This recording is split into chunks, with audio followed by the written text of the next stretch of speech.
The ruins. कहानी शुरू होती है और हम देखते हैं 4 लोगों को, जिसमें 2 लड़कियां और 2 लड़के होते हैं। वो आपस में फ्रेंड्स होते हैं। उनका ताल्लुक अमेरिका से होता है। वो चारों फ्रेंड्स अपनी हॉलीडेज को स्पेंड करने के लिए मैक्सिको जाते हैं। वहाँ पर वो एक ट्रैवलर से मिलते हैं जिसका ताल्लुक जर्मन से होता है। उसका नाम मीटियस होता है। अपनी बातचीत के दौरान वो लड़का अपने भाई हेनरिच के बारे में उनको बताता है। उसका भाई एक आर्कियोलॉजिस्ट होता है जिसका इंटरेस्ट बेसिकली पुरानी चीजों में ज्यादा होता है। वो मैक्सिको में मौजूद एक पुराने और भयानक टेम्पल का पता लगाता है। वो ऐसा टेम्पल होता है जिसका किसी भी किताब में जिक्र नहीं होता। उस मंदिर के बारे में सबसे अजीब बात ये भी थी कि वो किसी भी मैप में मौजूद नहीं था। इसके बाद वो उन्हें बताता है कि मैंने फैसला किया है कि मैं भी अपने भाई के पीछे उस जगह पर जाऊंगा।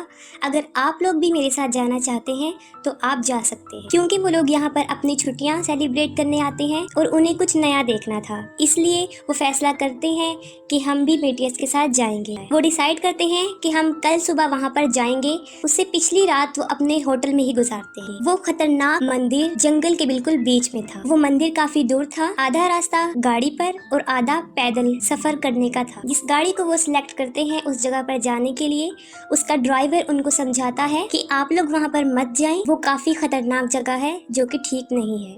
उस ड्राइवर को पैसे चाहिए थे, इसलिए वो उनके कहने पर उनको वहाँ पर ड्रॉप कराता है। वो उन्हें उस जगह पर छोड़कर आता है जहाँ से पैदल चलना होता है और कुछ दूर चलने के बाद वो मैप की मदद से एक ऐसी जगह पर पहुँच जाते हैं जिसको झाड़ियों से कवर किया होता है। वो लोग उन झाड़ियों को हटाकर आगे बढ़ने का फैसला करते हैं। उन फ्रेंड्स में से एक लड़की एमी जो कहती है कि मुझे गड़बड़ लग रही है और ऐसा लग रहा है कि किसी ने इस रास्ते को इसलिए ढका है ताकि यहाँ पर कोई ना आ सके और हम लोगों को वापस चले जाना चाहिए। वो लोग उसकी नहीं सुनते क्योंकि वो उस मंदिर को देखना चाहते हैं और सबसे ज्यादा उस मंदिर को देखने की ख्वाहिश जो रखता था वो मीटियस था, क्योंकि उसका भाई भी वहाँ आया होता है। कुछ दूर चलने के बाद उसको अपने भाई की गाड़ी मिलती है। आखिरकार वो अपनी मंजिल यानी उस मंदिर तक पहुँच जाते हैं जो वाकई ही जंगल के बिल्कुल बीच में होता है और उसको चारों तरफ से पौधों से ढका होता है। वो मंदिर के पास अभी जा रहे होते हैं कि कुछ लोग घोड़े पर बैठकर आते हैं। वो उस गाँव के लोग होते हैं। गाँव के लोग उन्हें अपनी जुबान में कुछ कह रहे होते हैं, लेकिन उन सबको गाँव वालों की जुबान समझ नहीं आती और गाँव वालों को भी उन लोगों की समझ नहीं आ रही थी। उसके बाद जैक उनको पैसे देता है, लेकिन वो लोग पैसे लेने से इनकार कर देते। एमी उन लोगों की पिक्चर्स बना रही होती है और वो बनाते बनाते पीछे हटती है और उन पौधों पर चढ़ जाती है जो मंदिर को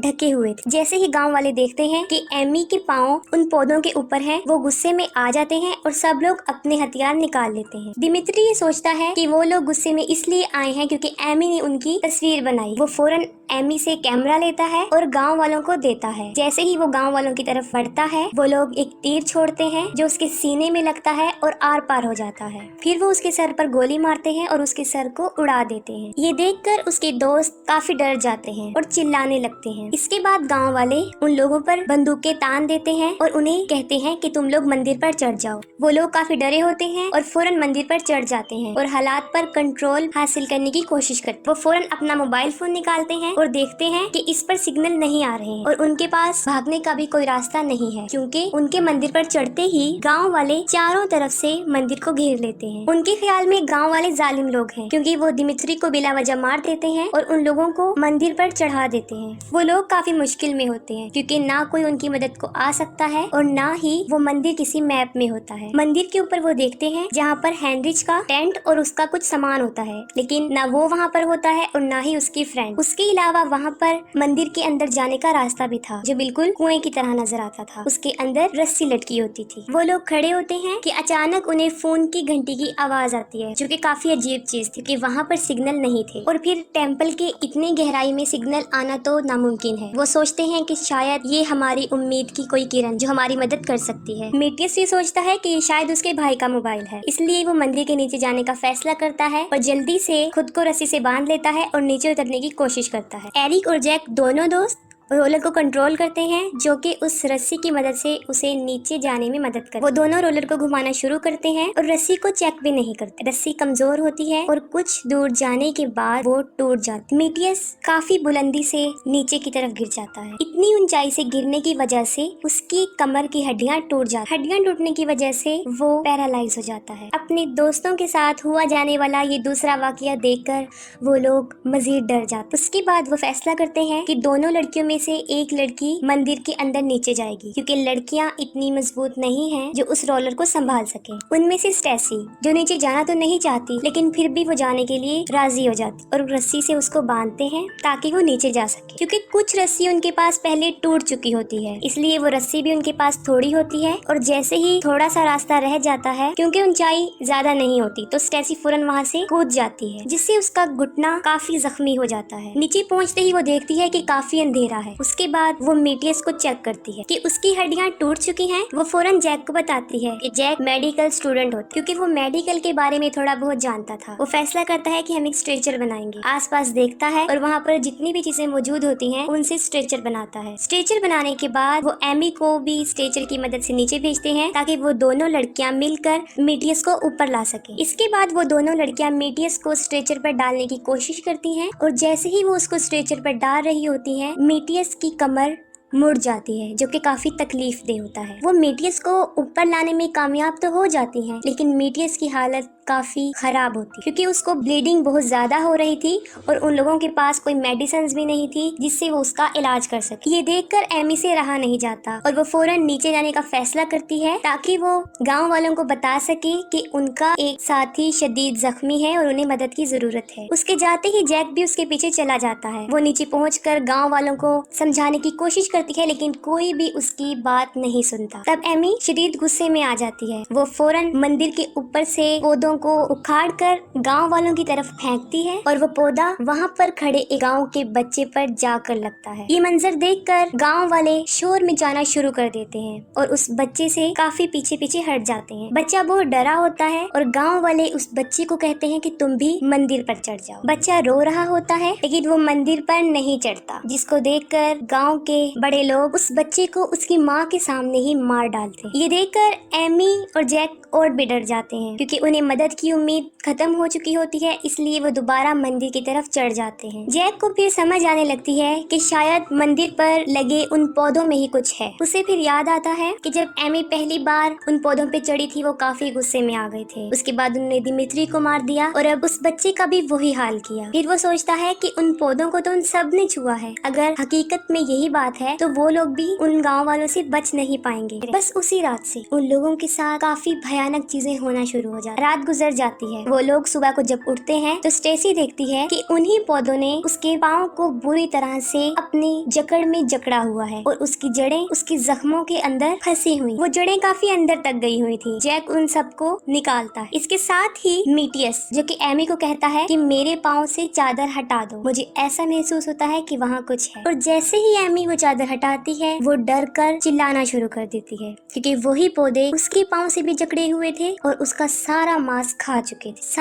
खा चुके थे और उसकी हड्डियां नजर आना शुरू हो गई। काफी भयानक मंजर। जैक उन पौधों को भी हटा देता है, जिससे मेटियस की हालत और भी खराब हो जाती। उसके बाद एक बार फिर मंदिर से मोबाइल फोन बजने की आवाज आती है। उनके पास कोई रास्ता नहीं होता, इसलिए जैक दोबारा फैसला करता है कि वो लड़कियों को नीचे भेजेगा ताकि वो मोबाइल लाएं और अपने लिए कोई मदद बुला सके और इस दोज़ख जैसी जिंदगी से वो निकल जाए। वो दोनों लड़कियां दोबारा मंदिर के नीचे जाती हैं और वो देखती हैं वही फूल और पौधे बिल्कुल ताज़ा होते हैं। ये देखने के बाद उन्हें अंदाजा हो जाता है कि ये पौधे आम पौधे नहीं हैं, क्योंकि अंधेरे में पौधे नहीं उग सकते। उन पौधों के पास ही उन्हें एक लड़की की लाश नजर आती है और वो फोन जो बज रहा होता है उस लड़की के हाथ में होता है। वो मोबाइल उस लड़की से ले लेती हैं और जब मोबाइल की तरफ देखती हैं तो काफी हैरान रह जाती, क्योंकि वो मोबाइल बिल्कुल टूटा हुआ था। फिर वो सोचती हैं ये मोबाइल टूटा हुआ है, तो फिर फोन की बेल कहाँ से आ रही। उन्हें फिर दोबारा फोन की बेल सुनाई देती है और वो कोई और नहीं बल्कि वो पौधे ही थे जो फोन की तरह बज रहे थे और वाइब्रेट हो रहे थे। इतना भयानक मंजर। उससे भी ज्यादा वो जब वो पौधे उनकी तरफ हमला करने के लिए बढ़ते हैं। वो दोनों रस्सी की तरफ भागती हैं। जैक और एरिक उनको ऊपर की तरफ खींच ले। ऊपर आने के बाद लड़कियां उनको बताती हैं कि नीचे कोई मोबाइल फोन नहीं है, बल्कि ये पौधे ही हैं जो उस मोबाइल फोन की तरह बज रहे हैं और काफी खतरनाक है। उन्होंने हमें मारने की भी कोशिश की और उनकी हालत अब काफी बदतर थी। इसके बाद जैक डिसाइड करता है कि वो मेटियस के पाँव काट देगा, क्योंकि उन्हें किसी खतरनाक वायरस के फैलने का खतरा होता है और वो उन्हें बताता है कि अगर हमने ऐसा ना किया तो जल्द ही मेटियस अपनी जिंदगी से हाथ धो बैठे। कोई भी उसके इस फैसले पर राजी नहीं होता, लेकिन जैक उसको बताता है कि हमें ऐसा करना है क्योंकि ये जरूरी है। जैक और एरिक दोनों ये काम करते हैं। सबसे पहले वो पत्थर लेते हैं और उसको सारी हड्डियों को तोड़ देते हैं। उसके बाद एक छोटी सी छुरी लेते हैं और उसकी सारी वेन्स को काट देते। साथ ही उन्होंने एक पैन गर्म होने के लिए रखा होता है, वो उसको उठाते हैं और उस पैन से उसके जख्म बंद कर देते। ये काफी तकलीफ दे मंजर था और साथ मेटियस भी तकलीफ की वजह से चिल्ला रहा था। इतना भयानक मंजर और अपने जिस्म को कटते देखना किसी जुल्म से कम नहीं हो सकता। इतनी मुश्किल झेलने के बाद फिर भी मेटियस बच जाता है, लेकिन अब उसकी हालत और ज्यादा खतरनाक हो जाती है। उसकी ये सारी चीखें गांव वाले सुन रहे होते हैं, लेकिन उन्हें इसकी जरा भी फिक्र नहीं थी। मेटियस के जिस्म के कटे हुए वो पार्ट्स उनकी आंखों के सामने वो पौधे अपने साथ ले जा। उसके बाद स्टेसी दर्द से चीखती चिल्लाती है। वो कहती है कि मैं ऐसा महसूस करती हूँ कि ये सारी खतरनाक चीजें मेरे अंदर हैं। वो छुरी लेती है और उन्हें दिखाने की कोशिश करे, जिस पर उसके सारे दोस्त उसे ऐसा करने के लिए मना करते हैं। उसके बाद स्टेसी जब सुबह को उठती है तो वो देखती है कि उसके जिस्म में उन पौधों की जड़ें साफ दिखाई दे रही हैं। ऐसा लग रहा था कि कोई छोटे छोटे सांप हैं जो उसके जिस्म में है, उसकी कमर में और उसकी टांग पर। पहले तो जैक उसकी कमर में नजर आने वाली जड़ों को छुरी की मदद से निकालता है। उसके बाद उसकी टांग में नजर आने वाली जड़ों को वो निकालता है। इसके बाद मेटियस मर जाता है और वो पौधे उसकी लाश को भी अपने साथ ले जाते। स्टेसी को इतना काटने के बाद वो फिर भी कहती है कि उसकी कुछ जड़ें अभी भी उसके जिस्म में मौजूद है और तुम उनको भी निकाल दो, लेकिन वो लोग ऐसा नहीं करते क्योंकि ऐसा करने से स्टेसी की मौत वाकया हो सकती। वो काफी रिक्वेस्ट करती है लेकिन वो लोग मना करते। उसके बाद वो पानी पीती है और उसके माथे पर उन पौधों की जड़ें साफ नजर आती हैं, लेकिन उसके दोस्त उसे इग्नोर करते। स्टेसी को सुकून नहीं आ रहा था। सब लोगों के सो जाने के बाद वो बाहर आती है और अपने ही आप को काटना शुरू कर दे, क्योंकि उसके जिस्म में मौजूद होने वाली चीजें काफी तकलीफ दे रही थी। उसके लोग जब उठते हैं उसको देखकर उसके दोस्त बुरी तरह डर जाते, क्योंकि वो अपने आप को बहुत ज्यादा काट चुकी थी। अपनी कमर को,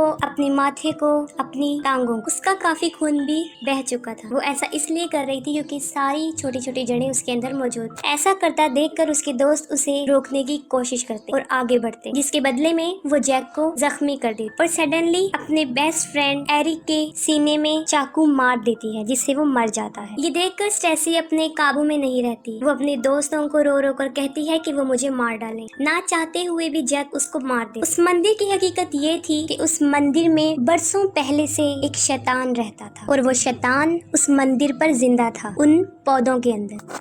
वो उन फूलों में, पत्तियों में, उन टहनियों में हर जगह मौजूद था। वो सब कुछ कर सकता था, देख सकता था, सुन सकता था, और उन लोगों के साथ जो सब कुछ किया वो उसी ने ही किया था। और हकीकत में उसका शिकार जिंदा चीजें होती थी। उसके खतरनाक होने का अंदाजा यहीं से ही लगाया जा सकता है कि इतने अंधेरे में वो पौधों को उगा सकता है। इस जगह के इतने भयानक होने की वजह से कोई भी यहाँ पर नहीं आता था, यहाँ तक के जानवर भी नहीं। और गाँव वालों को भी इस मंदिर की हकीकत का पता था। ये पैरासाइट है और जिंदा इंसानों को मारकर ताकत हासिल करते, और यही वजह थी कि वो चाहते थे कि कोई इंसान यहाँ ना आए, क्योंकि जो यहाँ आया वो बच के नहीं गया, और जो उन पौधों को टच कर लेगा उसकी तो यकीनी मौत होती। ये आदमखोर पौधे। अब टेम्पल पर सिर्फ 2 लोग ही जिंदा थे, एमी और जैक। उन लोगों के पास एक रास्ता तो ये था कि वो अपने बाकी दोस्तों की तरह यहाँ मर जाए या फिर वहाँ से अपनी जान बचाकर भाग जाए। इसके बाद जैक एमी की सारी बॉडी पर खून लगाता है और उसे नीचे लेकर आता है और ऐसे शो करवाता है कि जैसे वो मर गई है। एमी को जमीन पर रखने के बाद वो गांव वालों को अपनी बातों में उलझाने की कोशिश करता है और उनका ध्यान अपनी तरफ लगाता है। इसके बाद एमी के भागने के लिए रास्ता साफ था। वो फौरन चिल्लाता है और एमी को कहता है कि वो वहाँ से भाग जाए। एमी फौरन वहाँ से भाग जाए और जैक, जिसको गांव वाले मार, एमी अपनी जान बचाकर किसी तरह अपनी गाड़ी तक पहुँच जाए और गाड़ी को स्टार्ट करके फौरन वहाँ से भगा और काफी दूर निकल आती है। काफी दूर आ जाने के बाद ऐसा लग रहा था कि एमी बच गई है, लेकिन कुछ देर बाद वही पौधों की जड़ें उसके भी माथे पर नजर आना शुरू हो गई थी, जिससे साफ जाहिर था कि वो खतरनाक पौधे, उसकी भयानक चीजें अब इस दुनिया में भी आ चुकी। यहाँ पर मूवी द रूइंस एंड हो जाती है। अगर आपको मूवी की एक्सप्लेनेशन अच्छी लगी हो तो काइंडली अपना फीडबैक कमेंट सेक्शन में लाजमी बताइएगा। Thank you.